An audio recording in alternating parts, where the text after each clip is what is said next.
పరిశీలించడానికి కోదాడ నియోజకవర్గం కాంగ్రెస్ పార్టీ కార్యకర్తలందరం కూడా ఇక్కడ రావడం జరిగింది. ముఖ్యంగా ఈ మెయిన్ కెనాల్ మీద రామచంద్రపురం దగ్గర గండి పడినప్పుడు వెంటనే మరి ఉత్తమ్ కుమార్ రెడ్డి గారు, ఉత్తమ్ పద్మావతి గారు వచ్చి చూసి దీన్ని పరిశీలించడం జరిగింది. 1 తారీఖు నుంచి 7వ తారీఖు వరకు వర్షాలు పడుతున్నాయి, మీ అందరికీ తెలిసిన విషయమే. మరి ఈ వర్షాలు పడినప్పుడు ఈ వర్క్ను టేకప్ చేయలేరు. అదేవిధంగా మరి ఇక్కడ వర్కింగ్ కండిషన్స్ కూడా దాదాపు 12వ తారీఖు వరకు ఇక్కడ వెహికల్స్ రావడానికి కానీ మట్టికి తీసుకురావడానికి కానీ ఎటువంటి అవకాశం లేదు. ఎప్పుడైతే వర్కింగ్ కండిషన్స్ చేయడానికి అవకాశం ఉందో అప్పుడు వెంటనే మరి అధికారులు ఇక్కడ వచ్చి పని చేపట్టడం జరుగుతుంది. మరి డే అండ్ నైట్ ఇక్కడ పనిచేసి ఇది 2 రోజులు పూర్తి చేస్తామని చెప్పి ఇక్కడ ఎగ్జిక్యూటివ్ ఇంజనీర్ గారు కానీ, డిఈ గారు కానీ, క్వాలిటీ వాళ్ళని అందరూ చెప్తున్నారు. 2 రోజుల్లో ఇది యుద్ధ ప్రాతిపదికన పని పూర్తి చేసి ఇక్కడ ఈ ప్రాంత ప్రజలకు నీళ్లు ఇవ్వడానికి ఉత్తమ్ కుమార్ రెడ్డి గారు ఎప్పటికప్పుడు అధికారులను ఆదేశిస్తున్నారు, ఉత్తమ్ పద్మావతి గారు అధికారులను ఆదేశిస్తున్నారు.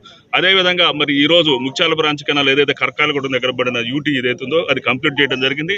ఈ రోజు మధ్యాహ్నం మరి ముత్యాల బ్రాంచ్ కెనాల్కి వాటర్ రిలీజ్ చేస్తున్నారు. అదేవిధంగా ముత్యాల బ్రాంచ్ కెనాల్కి వాటర్ రిలీజ్ చేయడం వల్ల మరి ఇక్కడ ఉన్నటువంటి కృష్ణానగర్ రైతులందరూ కూడా ఆ వాటర్ లీకేజ్ ద్వారా వచ్చిన వాటర్ మోటార్ ద్వారా పెట్టుకొని వాళ్ళు పంటలు రక్షించుకోవడానికి అవకాశం ఉంటుంది. ఇది 2 రోజుల్లో కంప్లీట్ అయిన తర్వాత మరి అక్కడ ఖమ్మంలో పడింది ఏమైనా లేట్ అయితే ఇక్కడ మన 14B పాలారం మీద నీళ్లు పోయే విధంగా అక్కడ క్రాస్ బండ్ చేసి 21వ తారీఖు కల్లా నీళ్లు ఇవ్వడం జరుగుతుందని చెప్పి అధికారులు చెప్తున్నారు. అదేవిధంగా ఉత్తమ్ కుమార్ గారు చెప్తున్నారు. తప్పనిసరి మరి బాధ్యతమైన ప్రతిపక్షంగా సరైనమైన సలహాలు ఇస్తే స్వీకరించడానికి ఇక్కడ అందరం కూడా సిద్ధమే. కానీ ఈరోజు నువ్వు గణపురంలో నువ్వు చేసిన పని ఏంటి?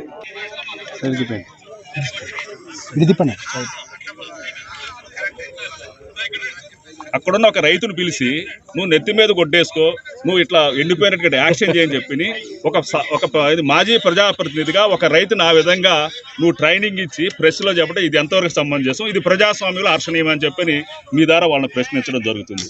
అదేవిధంగా మరి రేపు 2 రోజుల్లో ఇక్కడ ఉన్నటువంటి రైతులందరూ కూడా వాటర్ ఇచ్చి ఆదుకోవడానికి కాంగ్రెస్ ప్రభుత్వం సిద్ధంగా ఉంది.